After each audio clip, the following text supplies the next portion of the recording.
Welcome back once again in programme सुबह का सितारा। तो नाज़रीन, जो पाकिस्तान की बढ़ती हुई आबादी है, जो पॉपुलेशन है, वो अपने नंबर से जो कि एक्सपेक्टेड होना चाहिए उससे काफ़ी हद तक इंक्रीज़ कर चुकी है, बढ़ चुकी है, तजावज़ कर चुकी है, जिसके बहुत सारे नुकसानात मैं समझती हूँ कि हमें भुगतने पड़ रहे हैं। पाकिस्तान में एक बड़ा नंबर है उन बच्चों का जो कि स्कूल गोइंग नहीं है। तकरीबन जो ऑफिशियल नंबर है 2.5 करोड़ बच्चा स्कूल नहीं जा पा रहा है, तालीम के जेवर से महरूम है। फिर अगर हम हमारे सरकारी अस्पतालों के हालात देखें तो कोई पुरसाने हाल नहीं है। जो हमारा हेल्थ सेक्टर है वहाँ पर कितना काम करने की ज़रूरत है।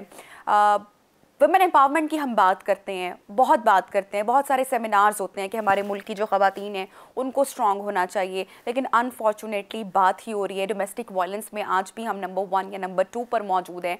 इसी तरह के बेतहाशा मसले मसाइल हैं जिन पर जो गवर्नमेंट है उनकी तवज्जो उस तरीके से नहीं है। जो काम हुकूमत के करने वाले हैं वो नहीं कर पा रही, और मुल्क में सिर्फ इस वक्त हम देख रहे हैं कि सियासती हो रही है, प्लस जो हमारी इकोनॉमी क्राइसिस हैं वो दिन ब दिन बढ़ते चले जा रहे हैं। अगर ऐसे में कोई NGOs या फलाही इदारे काम ना कर रहे हों, कोई शख्स मसीहा बनकर लोगों की मदद करने ना पहुँचे, तो फिर शायद इस मुल्क का निज़ाम ही रुक जाए। आज एक ऐसे ही मसीहा से हम आपकी मुलाकात भी करवाने जा रहे हैं जो कि बहुत अच्छा काम कर रहे हैं फलाही कामों में, और इनकी बेतहाशा प्रोजेक्ट्स हैं, एक लंबी फहरिस्त है, मैं आपके साथ शेयर भी करूँगी। वुमेन एम्पावरमेंट के हवाले से भी काम कर रहे हैं, ऑर्फन होम, गर्ल्स होम जिसमें तकरीबन 80 के करीब लड़कियाँ हैं वो मौजूद हैं। इसके अलावा फीडिंग सेंटर हैं, स्कूल्स हैं, कॉलेजेस हैं, और बेतहाशा और फलाही काम है जो कि किए जा रहे हैं। हमारे साथ आज प्रोग्राम में इन कॉन्वर्सेशन हैं अमजद भट्टू साहब जो कि CEO फाउंडर हैं NGO के दी नूर प्रोजेक्ट के। आजकल किस प्रोजेक्ट पर काम कर रहे हैं और इस जर्नी का आगाज़ कैसे हुआ, बहुत सारी बातें हम इनसे जानने की आज कोशिश करेंगे। अस्सलाम वालेकुम and welcome to the show. बहुत शुक्रिया अमजद साहब, आपने टाइम निकाला। वालेकुम अस्सलाम and thank you very much for calling मी।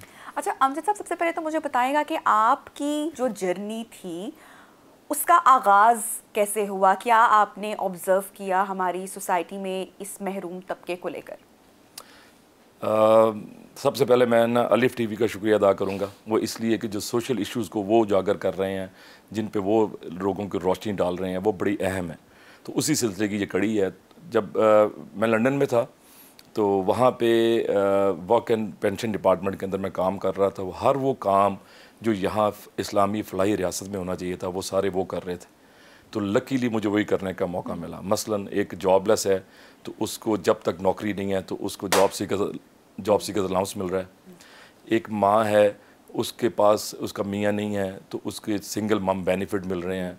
एक माजूर है, हैंडीकैप है, उसको उसका बेनिफिट मिल रहा है। होमलेस है तो उसको घर मिल रहा है। अच्छा, ये सारी चीज़ें जब आप वहाँ पे कर रहे होते हैं तो मैं वहाँ पे ये फ़ील करता था कि ये मेरे पाकिस्तान को कितनी इसकी सख्त ज़रूरत है। और मैं हल्फन आपको ये कह रहा हूँ कि हर लंच टाइम पे जब मैं बाहर आता था तो बाहर खड़ा होकर ऊपर दुआ करता था आंसुओं के साथ, या अल्लाह मुझे वापस पाकिस्तान जाना है। हालांकि लोग विश करते हैं कि वो इंग्लैंड जाएं, और मेरा घर अपना था, मेरे बच्चे बेहतरीन पढ़ रहे थे, कौन नहीं जा, और मैं बड़ा अच्छा रह रहा था। इसमें कोई मुझे माशरे में कोई इशू नहीं था अनटिल अनलेस 9/11 हैपेंड। जब 9/11 हुआ तो उस वक्त माशरे में रेसिज्म तो था ही था, लेकिन बहुत मिनिमम। लेकिन वो ज़रा थोड़ा बढ़ गया तो मुझे ये लगा कि अब बेहतरीन मौका है, मुझे वापस पाकिस्तान जाना चाहिए, और पाकिस्तान के हालात भी बेहतर हो रहे थे। तो मैंने उस वक्त फिर 2005-06 में मैं पाकिस्तान वापस आया। तो यहाँ आके मैंने नीड्स के नाम से एक शुरू किया। मैंने एक पौधा लगाया और लोगों की, जिन बच्चियों की शादियाँ होने वाली थी, किसी को खाना चाहिए था, किसी को कोई जॉब करनी थी, तो एक छोटा सा एक मैंने नीड्स के नाम से शुरू किया प्रोजेक्ट। तो इसी दौरान मतलब अपनी भी डेवलपमेंट होती चली गई। यहाँ पे आके सेटल होना ओवरसीज़ के लिए बड़ा मुश्किल होता है, लेकिन हम 5 भाई हैं, 4 भाई लंदन में थे, वो भी वापस आ गए। तो हमने मिलकर एक बिज़नेस डेवलप किया, तो बिज़नेस ग्रो करना शुरू हो गया। जब बिज़नेस ग्रो किया तो हमने एक रेस्टोरेंट बनाया EME, उसी सोसाइटी के अंदर एक रेस्टोरेंट है जहाँ पे 2 अमेरिकन साहिबान वहाँ पे आए, उन्होंने खाना खाया तो वो कहने लगे ऑनर कौन है। तो वो नीचे आए तो मुझसे मिले, तो उन्होंने कहा कि जी हमने तो अमेरिका में ऐसी स्टेक नहीं मिलती जैसी आपके रेस्टोरेंट पे। तो मैं बड़ा खुश हुआ। तो खालिद शेख साहब उनका नाम है। तो मैंने कहा आप क्या करते हैं? तब मैं उनके साथ एंटर, उन्होंने कहा कि हम अल्लाह से बिज़नेस करते हैं। अच्छा, मुझे वो बहुत अच्छा लगा, क्लिक कर गई, थॉट क्लिक कर गई मुझे।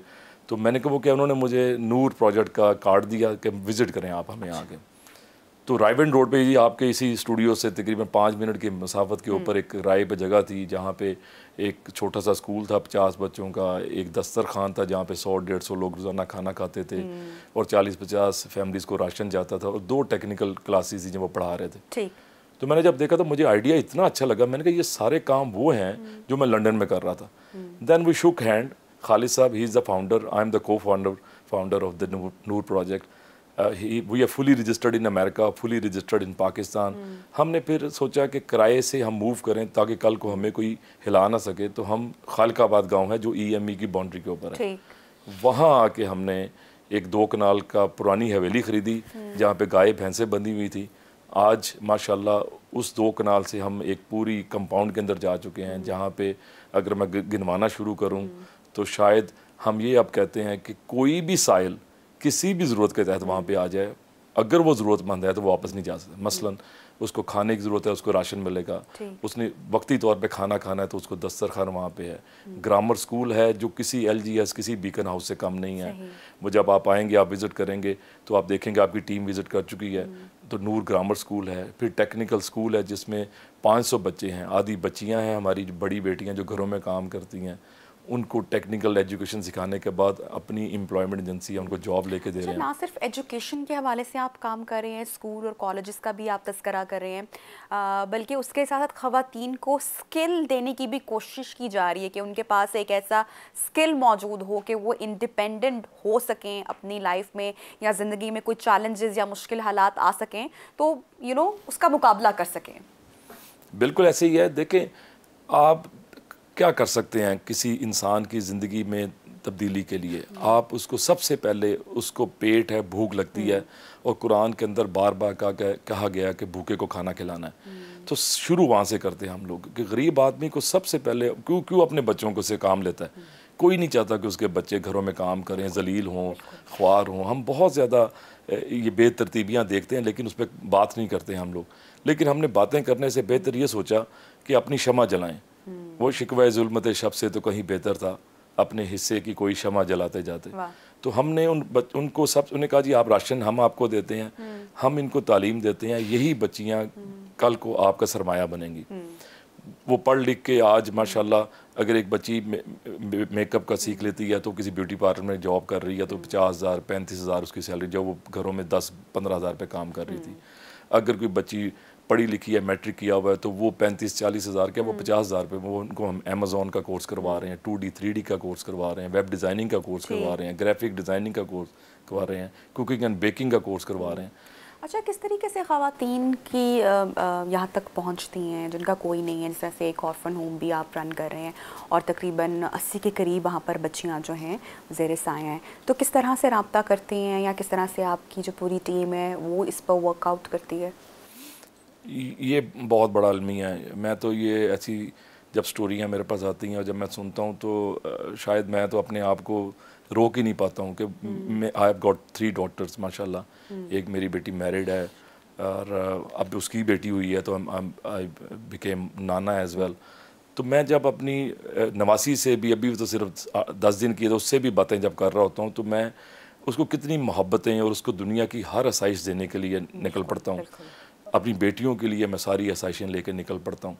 तो ये बेटियाँ किसकी बेटियाँ हैं? ये माशरे में जब एक बेटी मेरे पास आती है, एक माँ, अब उसका मियाँ फौत हो गया और वो माँ लेके आती, मैं नहीं इसको पाल सकती और प्लीज़ इसको रख लें। अभी हम बना रहे थे, आज से कुछ ये 8 साल पहले का वाक़या है, तो अभी हम ऑर्फन होम बना रहे थे। तो एक माँ आई 3 बच्चों को लेके, उसने कहा कि बच्चों को मैंने यहाँ छोड़ना है, मेरे पास कोई जगह नहीं है, मेरे रिश्तेदार मुझे मार रहे हैं या तंग कर रहे हैं।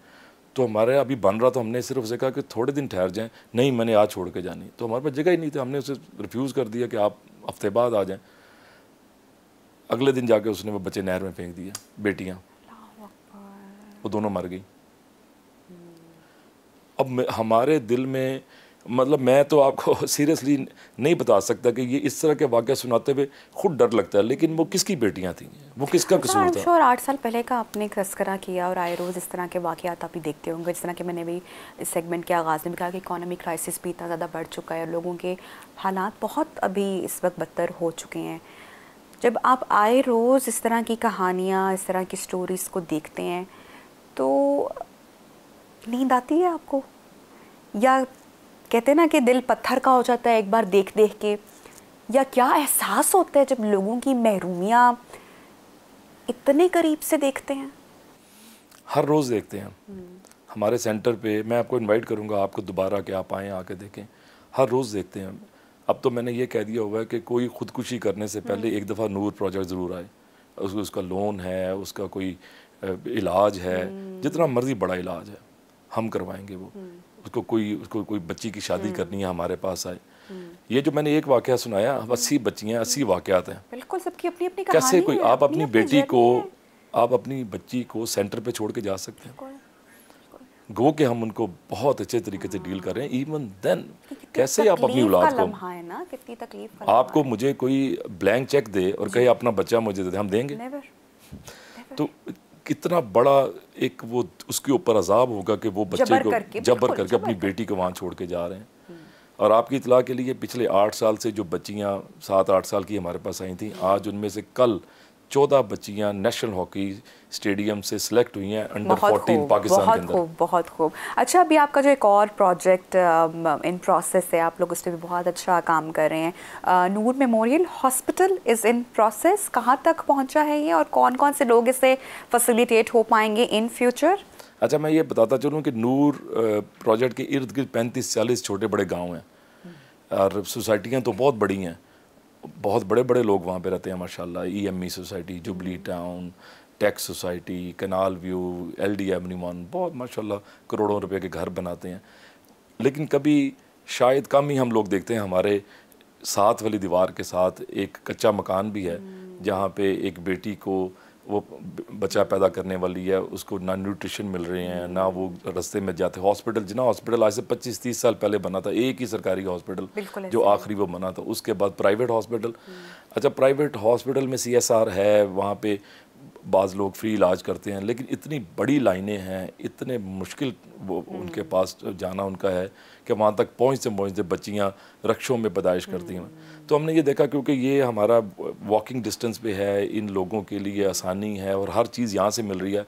तो सबसे फ्लैगशिप जो हमारा हॉस्पिटल का है वो है मैटरनिटी का, कि वहाँ पे माएँ बेटियाँ वो आएँ तो वहाँ पे उन्हें स्टेट ऑफ द आर्ट, आप यकीन कीजिए जब इंशाल्लाह अगले साल आप आके विज़िट करेंगी तो लाहौर में, पूरे पाकिस्तान में ऐसा कोई भी सेक्शन आप इससे बेहतर नहीं देख पाएंगी। डायलिसिस सेंटर वहाँ बन रहा है, 3 ऑपरेशन थिएटर वहाँ पे बन रहे हैं, आई सेंटर है, डेंटल क्लिनिक है, OPD है। तो सारी की सारी चीज़ें वो 60 बेड के हॉस्पिटल में आ रही है और इंशाल्लाह ताला वहाँ के इर्द गिर्द के रहने वाले जो लेस प्रिविलेज्ड हैं वो कभी अपने आप को लेस प्रिविलेज नहीं समझेंगे इंशाल्लाह। अच्छा, मुझे बताएगा ड्यूरिंग दिस जर्नी और ये सारे प्रोसेस में कौन कौन से चैलेंजेस रहे जिनका सामना करना पड़ा?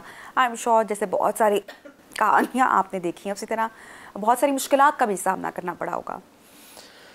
सबसे पहले तो मैं ये समझता हूँ कि स्टेट के लिए हम काम कर रहे हैं, पाकिस्तान के लिए हम काम कर रहे हैं, तो हमें तो आसानियाँ ही आसानियाँ होनी चाहिए, लेकिन हमें तो मुश्किलात ही मुश्किलात हैं। गवर्नमेंट की तरफ से भी हमें इदारे आ जाते हैं कि जी आप ये चीज़ ठीक नहीं कर रहे हैं, ये चीज़ ठीक नहीं कर रहे हैं, इसको ऐसे कर लें। इवन मतलब मैं बताते हुए शर्म आ रही है कि हम एक जगह पे सर्टिफिकेट लेने गए तो हमने बताया कि हम NGO हैं, उन्होंने 1.5 लाख रुपया रिश्वत मांग ली। तो मैंने कहा यार, कहते जी हम सरकारी अफसर हैं, हमें इससे क्या लगेगा, NGO है या क्या। तो हमें गवर्नमेंट को स्पेशल चाहिए कि आके ऐसे इदारों को मिलें जो साफ़ सुथरा काम कर रहे हैं, जो फुली रजिस्टर्ड हैं, जो ईमानदारी से काम कर रहे हैं, वो आपका साथ दे रहे हैं, वो आपका बाजू हैं। मतलब लाहौर में मेरे पास इस वक्त आपको हैरान करने के लिए एक चीज़ है, मैंने आज से 3 साल पहले एक तंदूर खोला इज़्ज़त की रोटी के नाम से, कि कोई भी गरीब आदमी वहाँ पे जाए वो वहाँ से फ्री रोटी मिलेगी उसको। आज 3 साल बाद मेरे पास 830 तंदूर हैं लाहौर में, जहाँ से 5 लाख रोटी फ्री जाती है। 1 करोड़ रुपए की रोटी फ्री जाती है एवरी मंथ। तो मैं लाहौर में 12,000 तंदूर हैं। अगले 5 साल में मैं इंशाल्लाह ये अपनी टीम के साथ ये इरादा रखता हूँ कि अगले 5 साल में 12 के 12,000 तंदूर लाहौर में कोई भूखा नहीं सोएगा, किसी को रोटी ख़रीदनी नहीं पड़ेगी, चाहे वो 50 रुपए की हो जाए। अच्छा, मुझे बताएंगे लाहौर के अलावा भी, लाहौर से बाहर भी कौन कौन से प्रोजेक्ट्स हैं जो रन कर रहे हैं? लाहौर से बाहर अभी सिर्फ मरी में मैंने घर बनाया। तो घर बनाने के बाद मैंने ये सोचा कि अगर मेरा घर यहाँ बन ही रहा है तो मैं ये करूं कि यहाँ के जो नीचे मरी के सबब में रहने वाले गरीब लोग हैं, और बहुत मसले थे वहाँ पे, तो लड़कियों को, ख़वातीन को बाहर निकलने नहीं देते। तो वहाँ पे जाके मैंने एक क्लिनिक बनाया और एक दस्तरखान बनाया, और अब वहाँ पे एक स्विंग सेंटर बना रहे ताकि बच्चियाँ वो सीखें। एक मरी में है, मेन कंपाउंड लाहौर में ही है अभी हमारा। ठीक है, इसके अलावा भी कुछ आगे प्लान्स हैं हॉस्पिटल के कंप्लीट होने के बाद, क्या सोच रहे हैं? या कोई और, जैसे कि स्कूलिंग के हवाले से काम कर रहे हैं, बच्चों की तालीम के हवाले से काम कर रहे हैं, एम्पावरमेंट के हवाले से, और अब एक हॉस्पिटल भी, और आप क्या समझते हैं कि हमारे मुआशरे में, हमारे मुल्क को किन चीज़ों की ज़रूरत है? लंदन में एक सिर्फ लोकल बड़ा सिस्टम है जो सबको पता है कि हर एक, जैसे लिंकडन एक बड़ा है, हैरो एक बड़ा है, एक फिर आगे ईलिंग बड़ा है, मतलब जैसे बल्दियाती आपकी टाउन्स होते हैं ना, इसी तरह वो भी हैं। हमारे पास है सब कुछ। अनफॉर्चुनेटली मैं गवर्नमेंट से ये कहूँगा, हम तो कर ही रहे हैं कि ये मेरा एक कॉन्स्टिट्यूंसी के अंदर ये सारी चीज़ें हैं, और आपके लिए, आपकी इतला के लिए कि 80% इस कॉन्स्टिट्यूंसी का क्राइम रेट नीचे आ गया है। कोई भी जुल्म नहीं करना चाहता, कोई भी जुर्म नहीं करना चाहता, कोई भी क्राइम नहीं करना चाहता। क्राइम तब करते हैं जब आपके बच्चे को भूख लगी हो और आपको कोई पूछने वाला ना हो, आपको नौकरी ना मिल रही हो, तब क्राइम करते हैं। आपको इजीली गन मिल जाती है और आप जाके लूटते हैं। बिल्कुल सही हम सारी चीज़ें यहाँ पे दे रहे हैं। तो मैं ये गवर्नमेंट से कहूँगा कि हमारे पास जो एडमिनिस्ट्रेशन है वो पूरे पाकिस्तान के अंदर, हर कॉन्स्टिट्यूंसी के अंदर, हर बल्दियाती सेक्शन के अंदर ये काम हो सकता है, बड़े इजीली हो सकता है। और जो लंदन में बता रहा हूँ, CAB, कैब के नाम से, सिटीज़न एडवाइस ब्यूरो, वहाँ पे कोई भी काम लेके चला जाए उसका वो काम होगा, अगर वो डिजर्विंग है तो हम, मैं वही करना चाहता हूँ जो आपका सवाल है। Amazing and more power to you, more power to you. अच्छा, मैं खासकर बात करना चाहूँगी खालकाबाद, आपने बताया कि जो कि यहाँ से 10 मिनट की मुसाफत पे है, वहाँ पे ये पूरा जो प्रोजेक्ट है वो रन हो रहा है। यहाँ के सियासी लोग भी तो होंगे, इस हल्के के भी लोग होंगे जो बड़े बड़े वोट लेते हैं, बड़े बड़े दावे करते हैं कि हम ये कर देंगे, हम हालात बदल देंगे। ये आप इन लोगों को एक्टिव देखते हैं? मुलाकात होती है, फंड्स आते हैं, कोई हेल्प आती है, कोई अप्रिसिएशन मिलती है? मेरी हंसी से समझ जाएं कि ठीक है, वो वोट लेने के लिए ज़रूर आते हैं, उनको मेरी ज़रूरत पड़ती है, लेकिन मुझे शर्म आती है, सीरियसली शर्म आती है कि नहीं, बिल्कुल नहीं, किसी किस्म की उनकी कंट्रीब्यूशन नहीं है। बल्कि वो टैग लगाने के लिए एक NGO का विज़िट, और अभी कभी हम उनके पास गए हैं कोई काम लेके। हाँ, एक वक्त में था, हमने सीवरेज भी डलवाया इस गांव के अंदर, हमने बिजली भी लेके आए, लेकिन वो हमारी अपनी कोशिश थी, उसमें कुछ लोगों की इन्वॉल्वमेंट थी पॉलिटिकली, लेकिन वो भी अब ख़त्म हो चुकी है। जैसे नूर मेमोरियल हॉस्पिटल है, और जिस तरह से आप एक पूरा इसका विजन हमारे साथ शेयर कर रहे हैं, ये प्रपोज़ल लेके किसी के पास आप गए हो और अच्छा रिस्पॉन्ड मिला हो, आई होप कि मुझे इसका जवाब पॉजिटिव मिले और ऐसा हुआ हो, लेकिन अनफॉर्चुनेटली ऐसा लगता नहीं कि जो हमारी मुल्की हालात, जो सियासतदान हैं या जो बड़े हैं इस मुल्क को चलाने वाले, उनकी तरजीहात में शामिल है कि इस तरह के प्रोजेक्ट्स बने, इस तरह के लोग, क्योंकि देखें ना, हौसला अफजाई होती है ना। आज से 3 साल पहले एक पॉजिटिव रिस्पांस मिला था और बड़ा अच्छा मिला था। हमने बैतुल माल के MD के पास गए थे, हम लोग गवर्नमेंट के पास गए थे, उन्हें कहा था कि ये नूर प्रोजेक्ट पूरे पाकिस्तान में फैल सकता है विद इन 5 ईयर्स। कोई भी बंदा जो है ना, वो किसी को जॉब की ज़रूरत है, किसी को अवेयरनेस की ज़रूरत है, किसी को इलाज की ज़रूरत है, लीगल एड की ज़रूरत है, हम ये सारे काम कर रहे हैं, हम फैला सकते हैं इसको। शुरू होने लगा था, लेकिन अनफॉर्चुनेटली इश्यूज़ हैं हमारे मुल्क में। अब मैंने उसको छोड़ दिया है, अब मैंने छोड़ दिया। मैंने ये सोचा है कि जैसे ईदी साहब ने, अमजद साकिब साहब ने, अल खिदमत ग्रुप ने, और इन्होंने आहिस्ता आहिस्ता, असलानी ग्रुप है, अल्लाह वाले हैं, इन्होंने आहिस्ता आहिस्ता खुद से करते करते अल्लाह ताला आपको ऐसी जगह पे ले जाए जहाँ ये खुद आपके पीछे आएँ, क्योंकि इनके पीछे जाने का मतलब है कि पीछे आपका काम मज़ीद ख़राब हो जाएगा। मैं ये समझता हूँ। अच्छा, मुझे बताएं किस तरीके से लोग आपके इदारे की हेल्प कर सकते हैं? मैं तो पूरी दुनिया में जा रहा हूँ। अल्लाह ने मुझे ब्रिटिश पासपोर्ट शायद इसीलिए दिया था कि मैंने आसानी से बाहर जा सकता हूँ। यहाँ पे भी कर रहे हैं और बहुत सारे लोग इन्वॉल्व हैं। मैं ये कहूँगा सबसे पहले आके विज़िट करें, सबसे पहले विज़िट करें, आके देखें हम क्या कर रहे हैं। अब खुद बहुत डोनेशन देना शुरू कर देंगे, कोई दूसरी राय नहीं है इसमें कि आप, क्योंकि सीइंग इज़ बिलीविंग। तो मैं दुनिया, अभी अमेरिका में था, कनाडा में था, सिडनी में था, तो जितने लोग आपकी वसासत से मुझे देखेंगे, मैं उन्हें भी यही कहूँगा अपने रिश्तेदारों को कहीं आके देखें हम क्या कर रहे हैं। खुद जब यहाँ पे आएँ तो आके विज़िट करें, हमें ओवरसीज़ की इसलिए ज़रूरत है कि आपके पैसे दो ज़रा से हेल्प करते हैं। एक तो हमें फॉरेन एक्सचेंज चाहिए पाकिस्तान को। हम पाकिस्तान के बगैर कुछ नहीं हैं, हम स्टेटलेस होकर कुछ नहीं हैं। हम पाकिस्तानी सारे पाकिस्तान के साथ हैं, अपनी अफवाज के साथ हैं, अपने इदारों के साथ हैं। लेकिन एक चीज़ की कमी है कि हमें मोहब्बत चाहिए, उन्हें मोहब्बत चाहिए। उन्हें मोहब्बत देंगे, आप एक कदम आगे जाएंगे, वो 3 कदम आगे आएंगे। बहुत खूबसूरत बात। सर, लास्ट मैसेज, कोई पैगाम आप देना चाहें देखने वालों को? मेरा पैगाम बड़ा सिंपल है कि हमें सबको, सिर्फ मुझे ही नहीं, हमें सबको, जो नीचे माशरा है, जो तबका है जिसको हमारी ज़रूरत है, उनके साथ खड़े हों। जब ये माशरे उठाना होता है तो सबसे पहले इन लोगों को ऊपर लेके आना होता है, तो माशरे खुद ब खुद ठीक होना शुरू हो जाते हैं। Thank you. बहुत बहुत शुक्रिया अमजद भट्टू साहब, हमारे साथ इन कॉन्वर्सेशन थे प्रोग्राम में। नाज़रीन, एक लेते हैं छोटी सी ब्रेक, और ब्रेक के बाद प्रोग्राम में गुफ्तगू को आगे बढ़ाएंगे। Stay with us.